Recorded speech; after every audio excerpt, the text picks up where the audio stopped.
Gontard, sénateur de l'Isère, également élu local et puis architecte.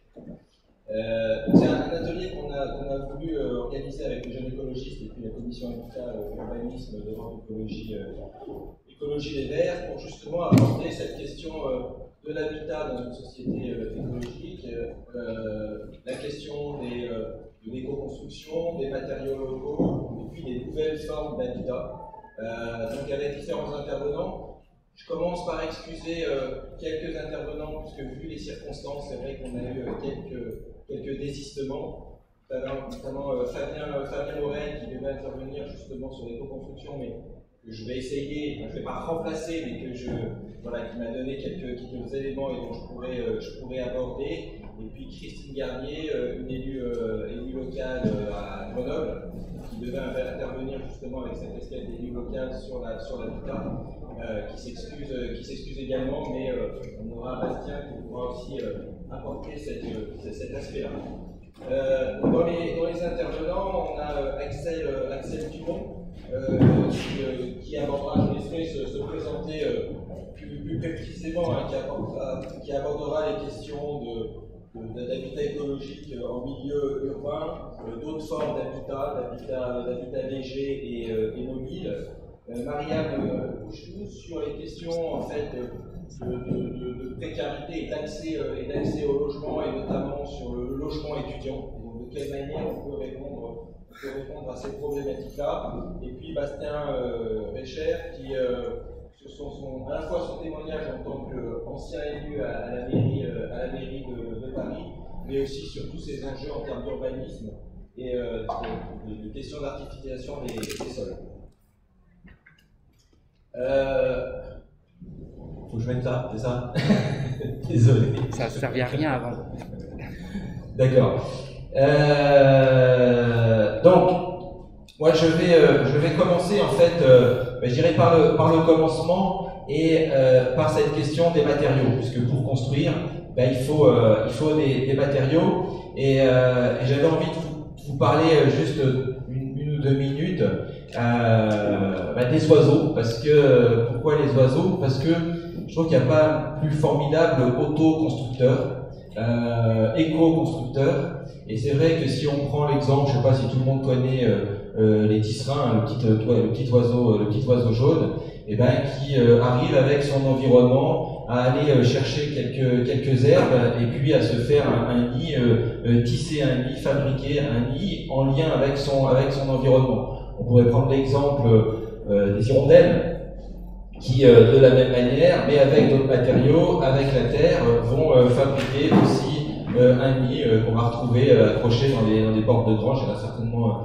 peut-être ici, ou encore la cigogne qui va avec les matériaux, avec ses branchages, faire une plateforme sur une cheminée. Tout ça pour dire que on est dans de l'habitat vernaculaire, qu'on est justement construire avec les matériaux locaux, et on voit qu'à chaque fois on donne une forme architecturale qui peut être différente. Et c'est vrai que c'est quelque chose qu'on a petit à petit un petit peu oublié. Je pense lié aussi à la révolution industrielle, avec des nouveaux matériaux qui sont arrivés, le béton, l'acier, le fait qu'on puisse construire, je dirais, partout avec le même matériau. Alors même si le béton, on va trouver des granulats, je dirais souvent à proximité, mais les constructions en acier, constructions en verre, et donc un risque d'uniformisation, je dirais, à la fois de l'architecture, et on le voit aussi sur nos paysages, puisque quand on se balade du nord au sud de la France, c'est vrai que ce soit à travers des lotissements, on retrouve les mêmes types d'habitations, et on n'a plus de spécificité architecturale en fonction des territoires, en fonction des matériaux, et donc c'est aussi une réflexion à avoir. Et donc tout l'intérêt justement sur l'utilisation de matériaux biosourcés, d'utiliser ces matériaux locaux, mais bien sûr à condition, parce que utiliser des matériaux biosourcés c'est une belle chose, mais à condition encore qu'on ait cette réflexion sur la localisation de ces matériaux, sur cette question de circuit court. Et c'est vrai qu'on a souvent cette réflexion sur l'alimentation. La question des circuits courts, je pense qu'il n'y a pas eu un programme électoral au municipal qui n'a pas mis cette question sur la cantine, comment on va faire ce lien entre ce qu'on mange et puis d'où ça vient, et de réduire le parcours entre le champ et l'assiette. Et je pense qu'il faut qu'on ait aussi qu'on revienne à cette réflexion sur la question de l'habitat et la question des matériaux. Au niveau législatif, on a quelque chose qui va arriver, qui va booster cette réflexion, qui est la RT. Donc actuellement, on a une réglementation thermique qui s'appelle RT 2012, qui donne des préconisations en termes de construction des bâtiments au niveau thermique, qui est pour l'instant purement sur l'aspect thermique. Et puis on a une réglementation thermique qui s'appelle la RE, parce que maintenant elle s'appelle Réglementation environnementale 2020, qui arrive et qui, elle, change complètement la donne, puisqu'on n'est plus que sur des performances thermiques, mais on est justement sur l'utilisation de matériaux biosourcés, sur le confort du bâtiment, sur le confort d'été, et sur justement la localisation des matériaux, et en tout cas l'utilisation de ces matériaux biosourcés. Donc, cette réglementation devrait être mise en place. On nous annonce une mise en place le 1er janvier 2021. J'ai franchement de forts doutes, puisque ça fait plusieurs fois qu'elle est décalée, et puis avec le Covid, je pense qu'il y aura certainement encore un décalage. Mais en tout cas, c'est quand même, je dirais, une petite révolution quand même dans la construction, puisque ça va booster l'usage de ces matériaux. Et donc se pose la question de toute la filière qu'il y a autour et qu'il y a à mettre en place, parce qu'il ne suffit pas de construire en paille, de construire en terre, de construire en chanvre ou autre. Si on fait traverser le chanvre toute la moitié de l'Europe, on se retrouvera sur les mêmes problèmes, et peut-être sur l'ensemble des isolants. Et donc comment on met en place justement ces filières de manière locale, que ce soit autour du chanvre. Il y a le lien également avec l'agriculture. Si je prends l'exemple du chanvre, l'intérêt pour l'agriculture en termes de complément et de rotation des cultures, on a une plante qui nécessite peu d'eau, qui en plus a une fonction de drainage des sols, et qui s'intègre très bien dans des rotations de culture et dans la polyculture, et qui peut être un complément aussi pour l'agriculture. D'autres exemples sur l'utilisation du bois, parce que c'est vrai que souvent on nous dit un matériau biosourcé, bien sûr le bois, mais c'est vrai qu'on voit bien avec la construction bois qu'on a très grande partie du bois qui est utilisé, qui vient, sans parler de bois exotique, mais qui vient de l'autre côté d'Europe de l'Est, alors qu'on est quand même un pays avec des communes forestières, et en plus actuellement une crise forestière assez forte. Et donc comment on fait pour justement faire en sorte de mieux utiliser les matériaux qui sont juste à côté de chez nous? Ça, c'est aussi une responsabilité, bien sûr, politique, une responsabilité des élus locaux. Et il y a différentes initiatives qui ont été mises en place. Je vous en parle juste d'une, parce que je la trouve intéressante, sur la question du bois. La mise en place d'un label, qui s'appelle le label Bois des Alpes, qui permet justement, en termes de marché public, d'identifier et de pouvoir identifier des matériaux en disant, voilà, moi c'est ce matériau-là que je veux, qui a cette labellisation et qui a un rayon géographique bien défini. De la même manière, on a le bois de Chartreuse, je crois que le bois du Jura qui est également sur la même dynamique, qui est de faire, le bois de Chartreuse, c'est la première AOC en bois, comme le fromage, mais du coup, d'avoir une AOC sur un bois, à la fois sur la manière dont on va gérer la forêt, la manière dont on va transformer le bois, et puis son utilisation, et du coup, jusqu'à l'architecture et aux typologies architecturales qu'on peut avoir avec ce type de matériaux. Donc on voit que l'utilisation des matériaux locaux est indispensable, mais elle est loin d'être suffisante, puisque si on continue à construire tel que l'on fait, on voit bien qu'on est particulièrement consommateur de foncier. On parle beaucoup de non-artificialisation des sols, mais on voit qu'on consomme toujours plus de foncier, et que le modèle du lotissement, de la maison individuelle, est particulièrement gourmand en foncier, et notamment en zone rurale. Et donc il y a cette nécessité de réfléchir et de revenir sur d'autres formes d'habitat. Le lien à l'urbanisme, donc ça je laisserai mes collègues en parler. Le lien aussi à comment on s'accroche aux structures existantes, aux bourgs existants. Et puis on voit que cette question de l'habitat, de la manière d'habiter, c'est des vrais choix politiques qui sont derrière. J'ai dit que Fabien Morel, qui devait être ici, donc bon, n'a pas pu venir. Je vais essayer de résumer un petit peu, parce qu'il était là vraiment pour illustrer une démarche. Fabien Morel, en 2 mots, je crois qu'à la base il est ingénieur, mais il s'est intéressé à la construction, à la conception, et très tôt il a mis en place, il a récupéré une petite entreprise qui faisait des blocs de chambre, qu'il a un petit peu transformé, amélioré. Blocs de chambre, chauds chambres pour la construction. Et puis il a développé, et puis son objectif était de se dire il faut que je fasse une construction qui soit justement totalement locale, en se donnant comme objectif je peux faire une maison avec des matériaux qui sont dans un rayon de 30 km autour de moi. Et donc il a développé ça. Il y avait une scierie à côté de chez lui qui était, je dirais, qui battait un peu de l'aile. Il a repris cette scierie pour justement avoir la maîtrise de l'utilisation du bois, de la gestion forestière et de la découpe de ces charpentes. La même chose sur la question de la menuiserie, sur la question des enduits, pour arriver à concevoir une habitation qui soit, comme il dit, 100% locale, sauf le verre, puisque c'est un peu compliqué pour l'instant. On est un peu obligé de passer par Saint-Gobain et autres, mais à part le verre, c'est d'arriver à sortir des habitations qui soient totalement locales, et donc avec des retombées économiques locales forcément, et un savoir-faire aussi local. Suite, faut que je me dépêche. Ouais, je finis rapidement. Suite à cette démarche, avec qui s'est dit c'est très bien, je fais de la maison individuelle, comment je peux passer à autre chose? Et donc il a mis en place des éco-hameaux et de réfléchir à une autre forme justement d'habitat en partant de l'idée d'habitat partagé, et de proposer des éco-hameaux avec à la fois des logements, des studios, des espaces qui peuvent être partagés, jardins partagés, les studios qui peuvent être en commun pour l'ensemble, mais tout ça en montant aussi une SIC, une société coopérative où on n'est plus propriétaire de son habitat, mais où on a des parts dans cette coopérative, et du coup on est partie prenante du projet.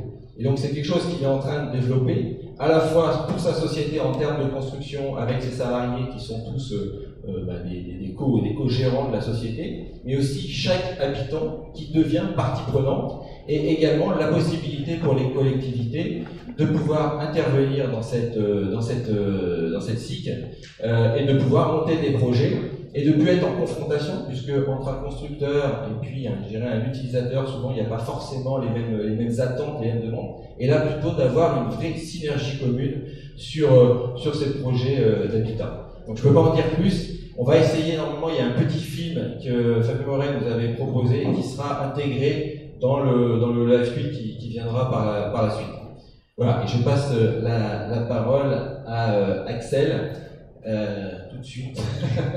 Alors bonjour à toutes et tous, je me présente, je suis Axel Dumont, membre des Jeunes Écologistes, étudiant en urbanisme et responsable de la commission Habitat et Urbanisme d'Europe Écologie Les Verts. Guillaume a introduit, on va dire, ce qu'est l'éco-construction et a commencé à trouver, à décrire les enjeux que cela soulève. Et c'est intéressant parce que quand on pense éco-construction, on pense rester dans le domaine de l'architecture, et en fait, on se rend compte que penser l'éco-construction permet aussi de repenser l'urbanisme, et c'est ça, sur ça que j'aimerais développer, c'est la modularité que offre l'éco-construction en termes d'architecture. D'une part, on a des possibilités avec l'éco-construction. Moi, j'aime bien cette expression qui dit que l'éco-construction permet de penser l'habitat du berceau au cercueil, en fait.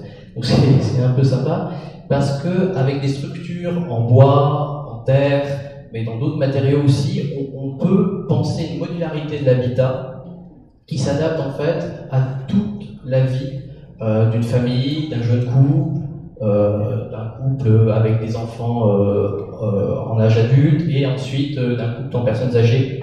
Mais ce qui est intéressant, c'est que cette modalité, elle est interne à l'habitat, mais aussi externe en fait. Pourquoi? Parce que on a, avec l'éco-construction, cette facilité à repenser la ville, la taille de la ville et notamment ses frontières.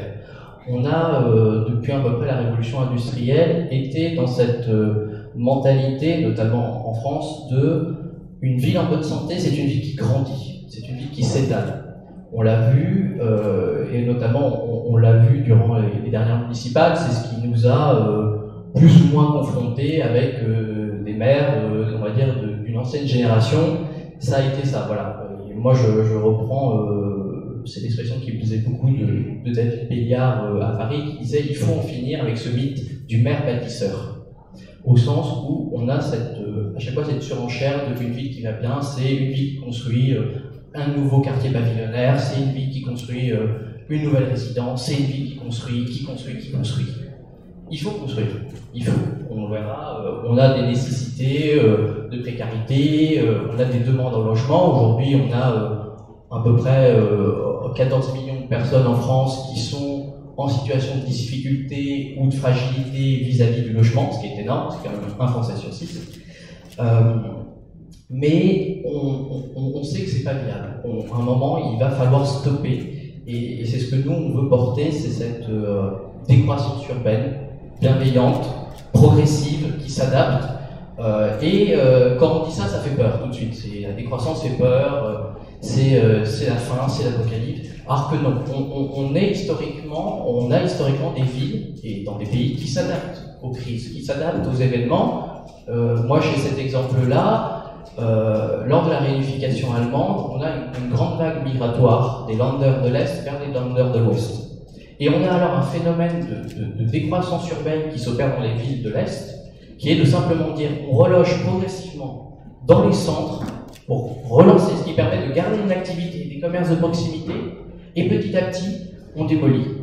Mais c'est ça qui permet l'éco-construction avec des structures qui sont par exemple, je vous prends à Stuttgart, des projets urbains qui s'appellent Woodcube, où on a des bâtiments R+5, donc 5 étages, entièrement en structure en bois, aucune présence de métal. On est sur une durabilité de 1500 ans, à peu près, donc qui est parfois largement supérieure à des nouvelles constructions qu'on a aujourd'hui, qu'au bout de 5 ans, vous voyez déjà le crépi qui part en vacances. Et en plus, on a comme ça cette facilité de se dire s'il faut reculer, s'il faut, parce qu'on a des crises, parce qu'il faut préparer cette résilience.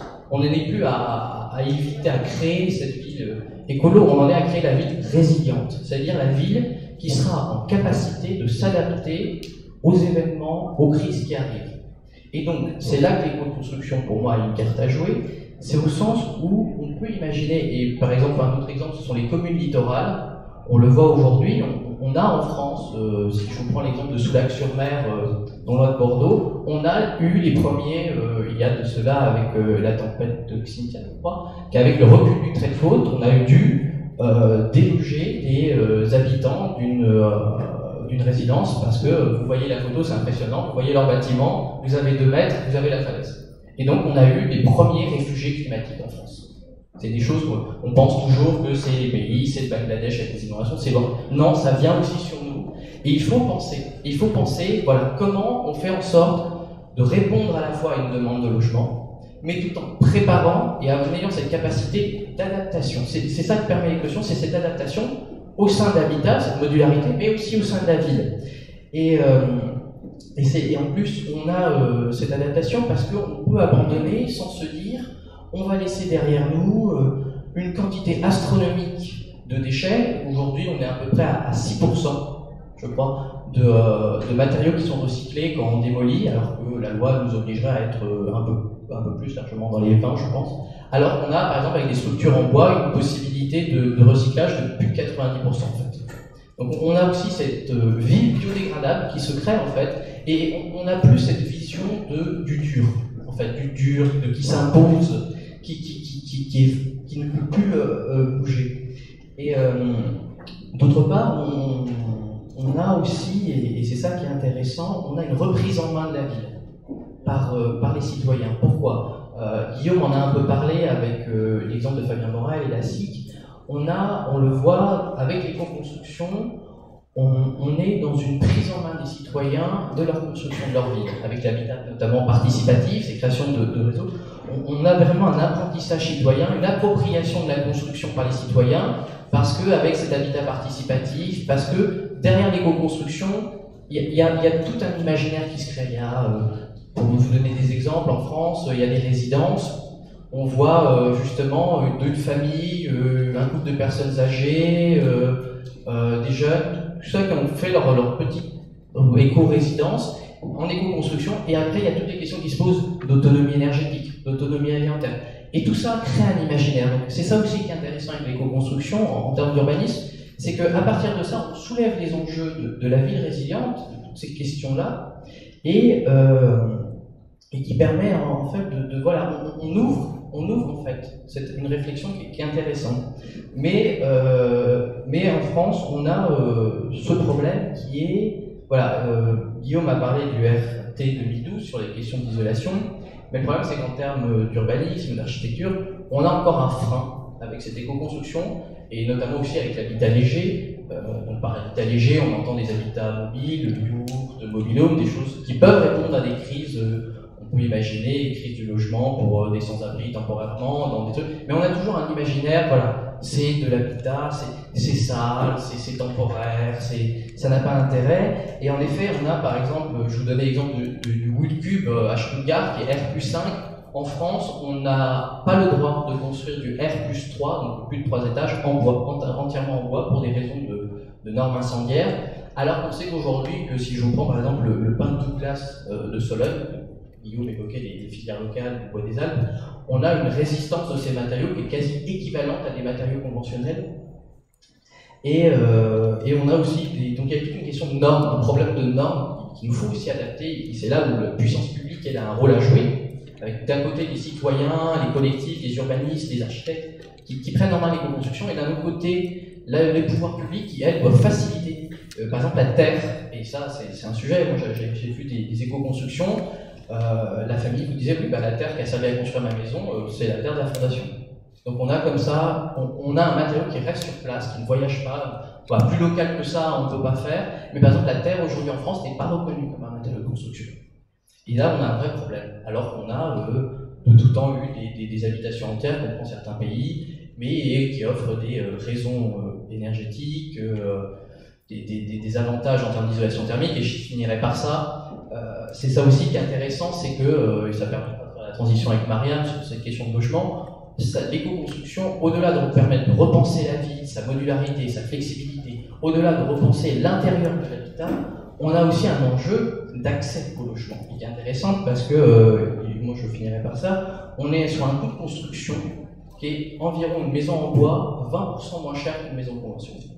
Donc on a, et ça, que je parle de résidence, de pavillonnaire, sans parler de l'isolation que parlait Guillaume avec le RT+12, environ aujourd'hui, l'isolation avec des matériaux biosourcés et d'une éco-construction, on est sur une économie d'1 mois de salaire environ, par an. Donc ce qui est, voilà, c'était cet exemple de cette résidence, on a des personnes qui, en précarité, ne partaient pas en vacances, pas là, on leur offre cette possibilité, donc on a une ouverture, une facilitation, sans parler aussi, je pourrais développer aussi sur ça, des questions de santé, aussi les questions des matériaux, cette question de la santé qui a creusé parce qu'on a des matériaux naturels et qui évite beaucoup de questions d'allergie, de pollution, parce qu'on a une captation de ces matériaux, et voilà, qui est très important. Donc repenser la ville, repenser l'habitat, mais avec par le bas et par le haut pour faciliter. Et je laisse la parole à Marie. Oui, Merci beaucoup parce que ça fait pile poil la transition avec les éléments auxquels je voulais un peu aborder. Donc bonjour à toutes et à tous, merci d'être là aujourd'hui.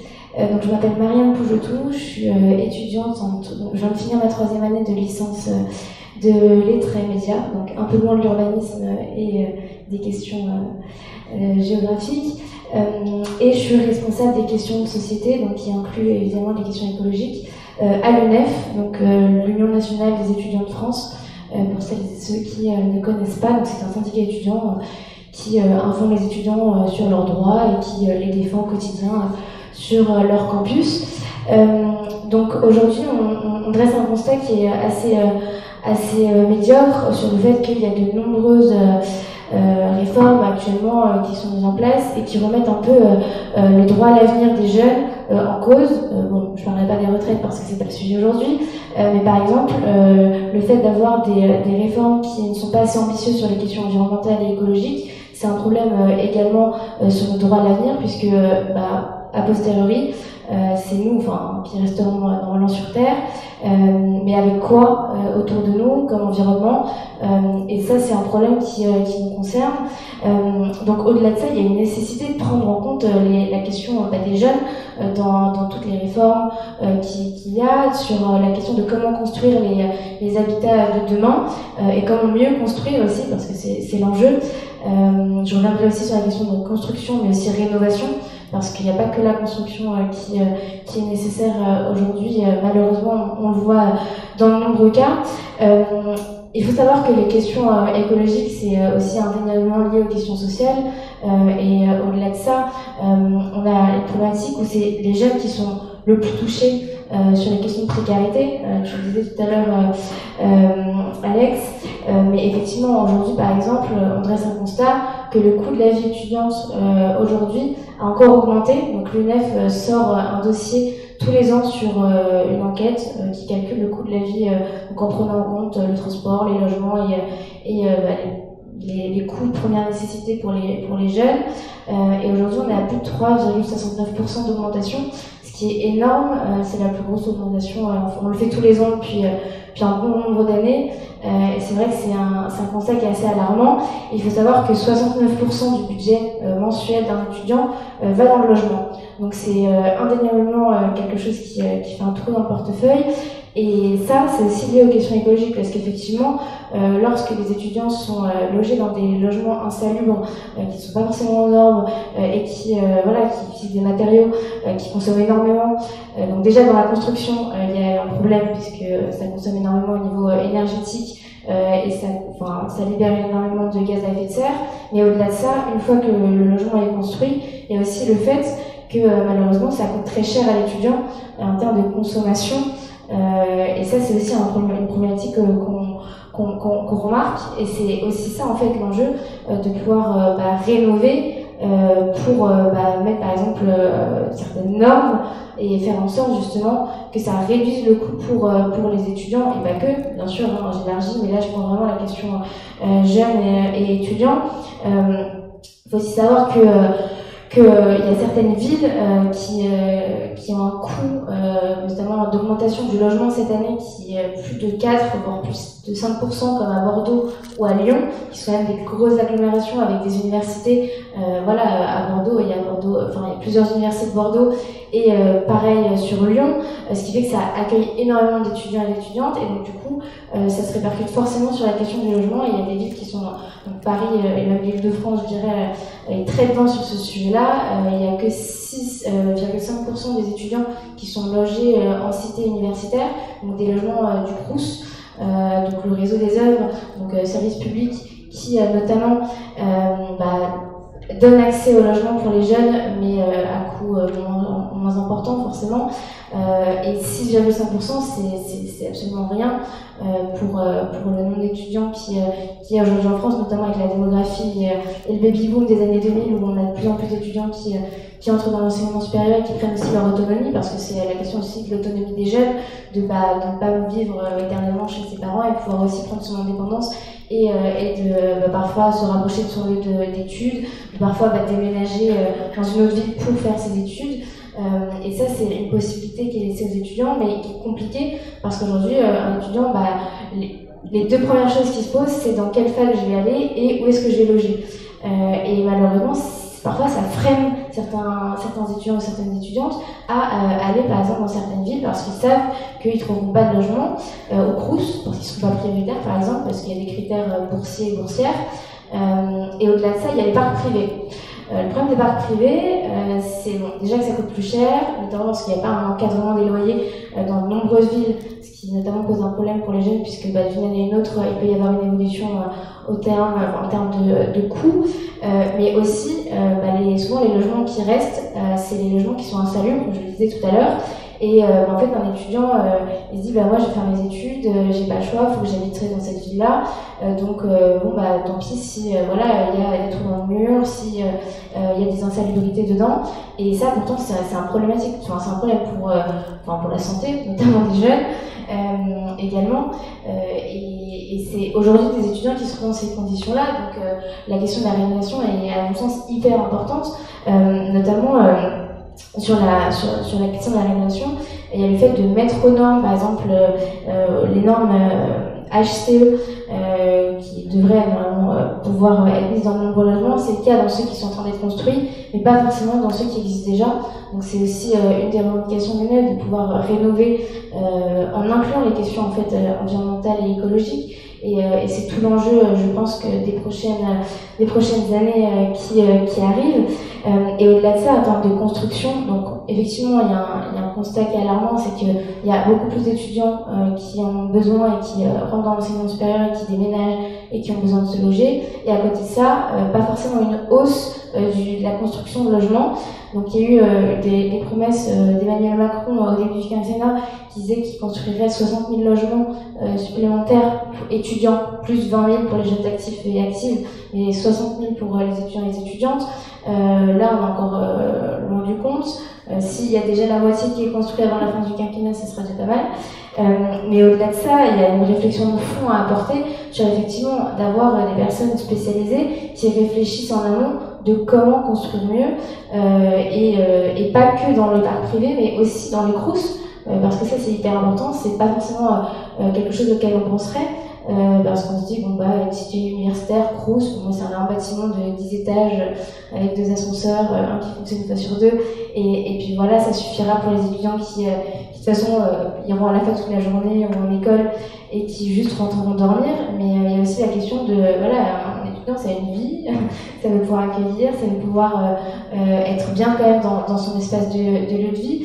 Donc ça, c'est toutes ces questions-là qui sont posées. Au-delà de la question simple logement, il y a aussi tout ce qui entoure le bien-être dans l'étudiant. Et c'est vrai que c'est aussi ça pèse lourd en fait la question à la fois de la précarité étudiante d'une part, mais aussi du logement, parce que c'est une question qui est assez primordiale, savoir où est-ce que je vais loger. Parfois, il y a des étudiants qui effectivement n'ont pas le choix et prennent un logement qui est dans le privé et qui est bien trop cher pour leurs moyens, ce qui fait que soit ils travaillent en parallèle de leurs études, ce qui est compliqué aussi pour la question de la réussite dans l'enseignement supérieur, mais au-delà de ça, il y a le fait que forcément c'est compliqué de devoir jongler en fait entre sa vie d'étudiant et d'étudiante, de savoir est-ce que par exemple aujourd'hui je vais pouvoir m'acheter un paquet de pâtes où ça va être un peu tendu et je vais acheter juste les pâtes et pas le gruyère. Enfin voilà, c'est ce genre de questions vraiment purement pragmatiques et concrètes qu'un étudiant aujourd'hui se pose lorsqu'il emménage par exemple dans un logement et que ce logement-là est malheureusement limite au-dessus de ses moyens, mais qu'il n'y a pas le choix, parce que c'est soit ça, soit la personne travaille en parallèle de ses études, soit la personne juste arrête ses études tout simplement, ce qui est aussi un problème en soi. Et je sais pas combien de temps il me reste, donc je parle beaucoup, mais je voulais un peu revenir aussi sur la question de la construction. Au-delà des normes, il y a le fait de construire avec des matériaux effectivement mieux. Et c'est vrai que par exemple les résidences du Crous construisent pas forcément avec des matériaux, on va dire, innovants, si je puis dire, et qui sortent un peu de l'ordinaire. Et c'est bien dommage d'ailleurs, parce que je pense que ça pourrait aider à combler beaucoup de manques et de problématiques actuellement. Mais au-delà de tout ce que j'ai pu dire, il y a aussi effectivement la question énergétique qui se pose, et avoir des logements qui sont extrêmement énergivores, c'est aussi un problème dans le portefeuille des étudiants. Donc ça, c'est quelque chose qu'il faut également prendre en compte. Et le fait de construire mieux ou de rénover correctement permet justement d'allier à la fois la question écologique, mais également la question sociale, parce que au-delà de tout ce qu'on peut se dire, on ne pourra pas faire en sorte de limiter et réduire les inégalités sociales si on ne règle pas non plus la question tout simplement écologique. Et ça, il y a une réelle nécessité d'avoir les municipalités qui prennent en compte dans leur ville où il y a justement des étudiants ou des grosses universités, etc., et même les plus petites en province, de prendre ces questions. Et je ne parle même pas encore des DROM, parce que là aussi il y a encore des problématiques qui se posent, qui sont encore différentes, et qui d'ailleurs le coût de la vie dans les DROM est encore plus cher pour beaucoup d'étudiants et d'étudiantes, mais oui, je vais passer la parole aux collègues juste à côté. Mais voilà, c'est toutes ces questions-là, et effectivement on espère qu'on pourra faire en sorte d'avoir de repenser, et que les municipalités repensent la manière dont elles construisent ou qu'elles rénovent, et que les CROUS notamment pourront faire partie de ces changements-là. Merci beaucoup.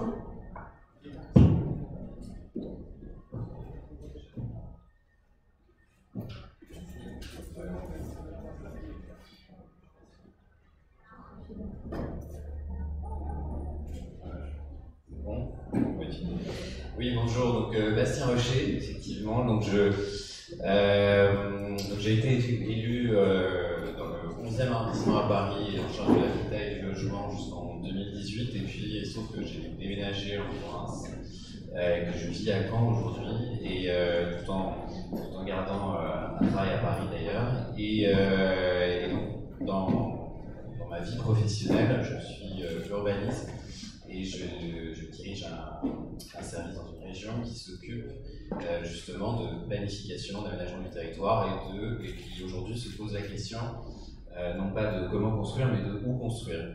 Et je pense que justement, si on veut penser l'habitat dans une société écologique, comme c'est le cadre dans lequel on envisage la discussion aujourd'hui, je pense que la question de où construire est une question fondamentale.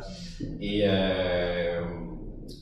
on est confronté depuis plusieurs années à un mouvement extrêmement profond de concentration de population, qu'on a appelé métropolisation, et qui s'observe aussi bien en France que dans la plupart des pays développés, et qui a deux conséquences en fait, ce mouvement. La première conséquence, c'est un mouvement de densification, véritablement, et donc et en même temps de renchérissement de ces métropoles. Et puis la deuxième conséquence, c'est qu'en bordure des métropoles, comme je l'évoquais tout à l'heure, ce sont des phénomènes de consommation d'espace, d'étalement urbain, d'artificialisation des terres. Et aujourd'hui, on est véritablement confronté à des choix extrêmement importants entre ces deux enjeux, à la fois l'artificialisation des terres et puis la question d'une densification qui peut justement ne plus devenir soutenable. Et donc voilà, donc dans mon propos, moi je vais justement m'intéresser à ces questions-là, c'est-à-dire comment on réduit donc l'impact écologique de ce mouvement encore à l'œuvre de concentration, et puis comment on arrive à, dans ce cadre en même temps de densification, à diminuer le coût et à améliorer la qualité des logements dans ces métropoles. D'abord, la première, et moi c'est vrai que dans mon métier, la question qu'on se pose dans le cadre de la planification spatiale, c'est comment on articule l'habitat et les lieux de travail, tout simplement. Comment on articule l'habitat et le travail. Et la première chose à dire, c'est qu'il est possible de bien faire quand on réfléchit notamment à l'échelle, pas simplement d'agglomération, mais même de région. Et pour ça, on a des outils pour bien faire. Et ces outils pour bien faire, ce sont notamment les schémas de planification régionaux. Et en Île-de-France, on sait concevoir un aménagement finalement relativement durable de la métropole par ces schémas régionaux. Et depuis 1976, on a des schémas régionaux qui Alors qu'on était dans les années 70, on a l'image de la France pompidolienne, de la soumission à la voiture, etc. On était quand même, dès 1976, on est quand même capable de concevoir justement la métropole parisienne avec deux préoccupations. La première, c'est lier l'habitat et l'emploi par les transports en commun. Et donc on va avoir une logique non seulement de développement des radiales depuis Paris, mais aussi de réflexion de rocade autour de Paris. Et donc vous savez qu'aujourd'hui qu'on a la construction du Grand Paris Express, qui est le métro qui va faire cette rocade, cette espèce de double rocade autour de Paris, mais c'est quelque chose qui est déjà à l'étude depuis les années 70. Et ça, on est capable de construire et du coup de définir comme priorité d'urbanisation, de concentration des activités et des logements, ces espaces autour des transports en commun, autour des gares. Et c'est quelque chose qui est vraiment essentiel. Et puis la deuxième chose qu'on est capable de concevoir dans ce cadre-là, c'est le fait que autour d'une grande métropole comme celle-ci, on est capable aussi de réfléchir à des centralités périphériques et qui permettent de créer des bassins de vie, parce que c'est pas forcément nécessaire d'aller à l'autre bout de la métropole, d'aller à l'autre bout du territoire métropolitain. Et si on arrive à réfléchir justement une adéquation entre le lieu de vie, le lieu de travail, et du coup de contenir les urbanisations nécessaires dans ce cadre-là, et ben on arrive à avoir justement un aménagement du territoire qui peut être cohérent. Donc tout n'est pas parfait, mais quand on pense justement cette construction d'un territoire en faisant le lien entre l'habitat et les transports en commun, et ben ça marche pas si mal. Et il faut savoir que par exemple le schéma en cours en Ile-de-France qui a été voté en 2013 va laisser à l'urbanisation 1300 hectares par an. Et en fait, on en a consommé à peu près la moitié seulement. Tout simplement parce qu'on a réussi justement à favoriser les phénomènes de densification autour des gares. Et on le voit quand on dresse un bilan justement de ce schéma, on voit bien que plus on s'éloigne des gares, moins les constructions ont été importantes. Au contraire, plus on se rapproche des gares et plus on a été capable justement de densifier autour de ces nouveaux potentiels. Alors le problème, et c'est mon deuxième point, c'est que on est avec ce mouvement de métropolisation face à un mouvement qui est en fait profondément libéral. Et comme tout mouvement libéral, en fait, on a un mouvement de prédation et un mouvement de spéculation. Le mouvement de prédation, tel que je l'évoquais tout à l'heure, c'est le fait, justement, quand on n'a pas cette vision globale, c'est le fait de laisser libre cours justement à l'étalement urbain. Tout à l'heure, Guillaume t'évoquait tout à l'heure, effectivement, en milieu rural, mais aussi en milieu périurbain, le développement des nappes pavillonnaires. C'est sûr que si on laisse, pour ne pas les citer, Nexity, Kaufman & Broad, etc., faire, il n'y a aucun intérêt pour eux à ne pas reproduire le modèle qui leur permet d'avoir la rentabilité maximale, sans se poser la question du coût en matière de foncier, de ressources, et puis du coup de la dégradation en matière de biodiversité. Et à l'inverse, comme je disais tout à l'heure, on a aussi, parce que je vantais la question de la densification comme une sorte de solution, il faut aussi se rendre compte qu'on est parvenu aujourd'hui à des densifications qui ne sont plus soutenables. Et donc c'est un peu aujourd'hui, quand on réfléchit à l'aménagement du territoire en France, c'est un peu la question qui se pose entre lutte contre l'artificialisation des sols et le fait d'arriver à trouver une densification soutenable. Et là, moi, donc juste pour vous donner deux exemples, un comme élu quand je l'ai été, et aujourd'hui comme citoyen de l'agglomération caennaise. Donc si je pars de ce que je connais aujourd'hui, à savoir l'agglomération caennaise, il faut savoir que si on ne fait rien, c'est le grand n'importe quoi intégral. Le grand n'importe quoi intégral, c'est une majorité politique, donc de droite évidemment, qui a voté l'année dernière ce qu'on appelle un schéma de cohérence territoriale à l'échelle de l'agglomération. Et ce schéma de cohérence territoriale permet de construire plus de 1000 pavillons par an. à l'échelle de la plaine de Caen. Il faut savoir que la plaine de Caen, c'est une plaine agricole où il y a effectivement beaucoup d'agriculture intensive, mais où il y a notamment le long des fleuves et des rivières, il y a aussi le développement d'une agriculture bio, il y a la possibilité de développer des circuits courts, etc. Mais tout ça est foutu en l'air, entre guillemets, par le fait qu'il y ait aujourd'hui la préoccupation de tirer des réseaux pour pouvoir bétonner et urbaniser, à chaque fois qu'il y a un carrefour, à chaque fois qu'il y a la possibilité de le faire. Et donc ça n'est plus possible, ça n'est plus soutenable de laisser faire ce genre de choses, et donc il faut réfléchir aux outils. Les outils, c'est à la fois effectivement l'urbanisme réglementaire, c'est-à-dire qu'il faut interdire ce genre de choses, tout simplement, parce qu'il n'y a pas simplement le maire avec le sacro-saint permis de construire. Justement, il y a des schémas supra qui permettent de dire et de donner des capacités ou non d'urbanisation, et ça, certes, dans la concertation, mais aussi, je veux dire, dans la confrontation. Il faudra l'assumer d'ailleurs, notamment à l'occasion des élections territoriales l'année prochaine. Il faut savoir des programmes de confrontation sur ces questions essentielles d'urbanisation et d'artificialisation. Et puis, à l'inverse, je disais tout à l'heure, je vous parlais d'expérience d'élu.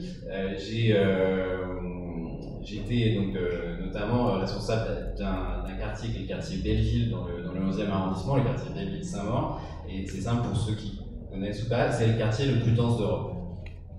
Mais voilà, de façon extrêmement claire, on est au bout de l'acceptabilité finalement de ce qu'on a pu construire comme modèle de densification, avec en plus tous les problématiques qu'on peut avoir derrière, c'est-à-dire des petits logements suroccupés, parce que évidemment à la densification s'ajoute la spéculation que connaissent toutes les métropoles, et donc une forte hausse du coût du loyer, donc des familles qui restent dans des petits logements. Donc du coup se pose également la question de l'occupation de l'espace public par les personnes, parce que forcément quand vous êtes dans des situations de suroccupation, vous avez plus tendance à être dans un espace public qui est lui-même contraint, mais aussi tout simplement même à vider vos appartements. Enfin, on a des problèmes sans fin d'encombrants, parce que tout simplement quand vous êtes dans de petits appartements, on n'avait pas le choix, et donc il y a une logique de tout simplement du fait de jeter,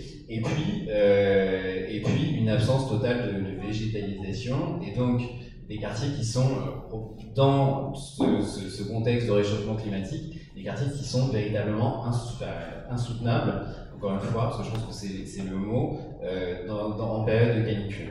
Et moi j'ai été confronté, et j'ai un ami dans la salle, Fabien, on a eu de longs débats sur cette question. On a été confronté justement, et je pense que j'ai eu tort d'ailleurs en tant qu'élu à ce moment-là, à cette question de la pression entre il faut continuer à construire du logement abordable, donc il faut continuer à construire du logement social, et en même temps, si vous continuez à densifier, ça n'est pas possible, et ça n'est pas possible dans ce nombre de quartiers. Et donc il y avait un projet de densification trop important sur un terrain à mini montant, et finalement le fait d'avoir et qui était un projet d'un autre temps en plus, qui combinait du logement mais aussi d'autres activités, etc. Et dans le contexte actuel, ça n'est pas possible non plus de continuer sur cette logique de densification. Donc qu'est-ce qu'on peut faire pour la suite? La première chose, c'est d'abord, je pense, autour de ces métropoles, il faut trouver des potentiels de densification cohérents, parce qu'on va avoir besoin de construire du logement malgré tout. Donc il faut les trouver toujours en cohérence avec des réseaux de transport en commun pour sortir de la dépendance à la voiture, et donc il faut les trouver autour des gares. Donc profiter et même créer par le développement des transports en commun ces potentiels de densification. Ces potentiels de densification, ils existent aussi dans les centralités périphériques autour des grandes villes. Et donc là, on peut être dans des logiques de requalification de centres-bourgs, de centres de petites villes, et ça, il faut évidemment le faire aussi pour créer du logement par la réhabilitation aussi. Et puis, il faut également être dans une logique systématique de recyclage urbain, de recyclage du foncier, de recyclage des matériaux, de recyclage des bâtiments également, Et je pense que ici, on est à la Cité Fertile, et il se trouve que c'est un bon exemple de ce qu'on appelle l'urbanisme transitoire, puisque là, dans quelques temps, il y aura un futur écoquartier qui sera construit. Mais même, on peut aussi, moi, quand je vois les bâtiments, on peut aussi envisager une forme de réutilisation des bâtiments qui soit plus importante. Donc voilà, donc pour rendre ces métropoles plus soutenables, il faut vraiment arriver à faire les deux, c'est-à-dire lutter contre cette artificialisation et en même temps arrêter ces densifications qui sont intenables. Merci Bastien et merci aux intervenants. Donc le format de cet atelier ne nous permet pas d'avoir du coup un jeu de questions-réponses, ce qui est dommage parce que c'est vrai que c'est un sujet particulièrement dense et on voit qu'il y a énormément de choses à dire.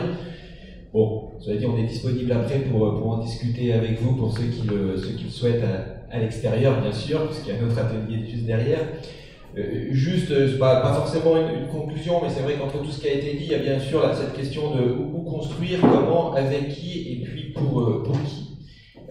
Et c'est vrai que, je reprends l'exemple de l'oiseau, mais cette question de la sobriété, de comment, et qu'on retrouve sur l'ensemble des démarches qu'on peut avoir actuellement, cette question à la fois de la sobriété, cette question de la solidarité, comment on construit ensemble et on trouve du coup de nouvelles formes de construction, et puis justement cette question je dirais de la démocratie, de la participation citoyenne, et de comment des citoyens se mettent ensemble pour imaginer d'autres formes d'habitat, de partage. Donc c'est vrai que c'est aussi ça l'éco-construction. J'avais débuté le propos par les matériaux, je veux dire, du concret, mais il y a aussi tout ça derrière, toutes ces choses qui peuvent être à inventer. Et puis, il y a l'enjeu, je dirais, primordial, mais qui va du coup avec l'aspect social, c'est comment on facilite justement cet accès au logement. C'est vrai qu'on a été vers une densification un petit peu à outrance, en disant c'est la solution, on va avoir des métropoles et on va tout concentrer dans ces métropoles. Je pense qu'on doit revenir un petit peu là-dessus, et c'est, je trouve, plutôt une bonne nouvelle, puisque à l'inverse, on a aussi des zones rurales, des zones périurbaines, sur certains endroits qui se vident de leur population. Le fait de retravailler justement à la fois sur la relocalisation de l'agriculture, sur la relocalisation des matériaux, c'est aussi créateur d'emplois, et donc ce lien habitat-emploi, le lien qui est fait aussi sur la question des mobilités. Hier j'étais sur une autre université pour intervenir sur les mobilités, et en fait on voit bien que les deux sujets sont totalement liés. Et donc il y a tout ça à voir, mais moi j'ai été maire d'une petite commune, et c'est vrai qu'on avait un schéma de cohérence territoriale, ça a été rappelé, qui était plutôt très contraignant, je dirais plutôt pour le coup très bon, qui nous limitait considérablement en termes de constructifs. Et c'est vrai que la première réaction était de dire on peut plus construire, on peut plus faire. Et en fait, on avait fait une analyse de savoir toutes les zones, tous les bâtiments qui étaient non utilisés, tous les bâtiments qui étaient non utilisés, toutes les zones qu'on pouvait, les dents creuses, etc. Et on voyait qu'on pouvait très facilement doubler la population sans utiliser 1 mètre carré de terrain supplémentaire. Donc c'est aussi cette réflexion-là qu'on peut avoir à l'échelle communale, d'avoir cette étude-là. Et puis je m'arrêterai là parce qu'il y a le prochain atelier qui attend. Voilà, je vous remercie, et puis on est à votre disposition pour prolonger la discussion. Merci.